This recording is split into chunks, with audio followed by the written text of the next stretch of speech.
नमस्कार मित्रांनो, मार्केटिंगमध्ये आपला दुसरी फेरी एम पीमध्ये झालेली होती. कानपूर जिल्ह्यात आपलं डोळफोड्या गाव. पहिल्यांदा आपण विहीरमध्ये उतरलो आहे. आपण जमिनीपासून जवळपास 80 फूट खाली उतरलो आहे. साहेब थोडं वर दाखवतो.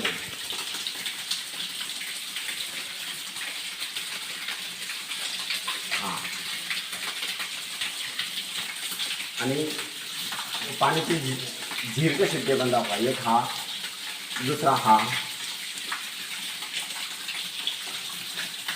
तिसरा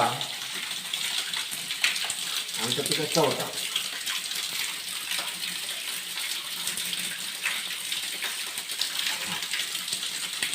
हा विहिरीचा पाणी काय आपला हातून न होता ना, फक्त यांना एवढा यायचा पाण्याला भागत नाही.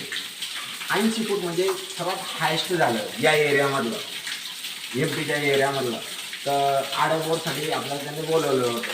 तर आडमोडचे त्यांना पॉईंट दाखवले, दिशा दाखवली आणि त्यानुसार मग साहेबांनी म्हटलं की आपण विहिरीच्या आतमध्ये उतरून पाहू, आणखी काही खोल करायचं आहे का, किंवा खाली की आपल्याला काही लाल प्रकारचं दगड लागलं का, या हिशोबाने आपण विहिरीमध्ये उतरलो.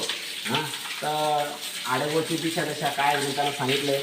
येत्या 8-15 दिवसात ते आडेबोर मारणार आहे. आडेबोरचा काय रिझल्ट येणार आहे मी ते पण सांगणार आहे. साहेब त्याने फक्त आपलं स्वतःचे पूर्ण नाव सांगतील आणि मोबाईल नंबर सांगतील. साहेब मोबाईल द्यायचा. तुमचं नाव काय सांगा? पवन महाजन, डोळफोड्या, दर्यापूर. आपलं आता तहसील कोणतं आहे आपलं? तहसील ब्राणपूर. आणि साहेब तुमचा मोबाईल नंबर? 9977856660. ठीक आहे मित्रांनो, धन्यवाद.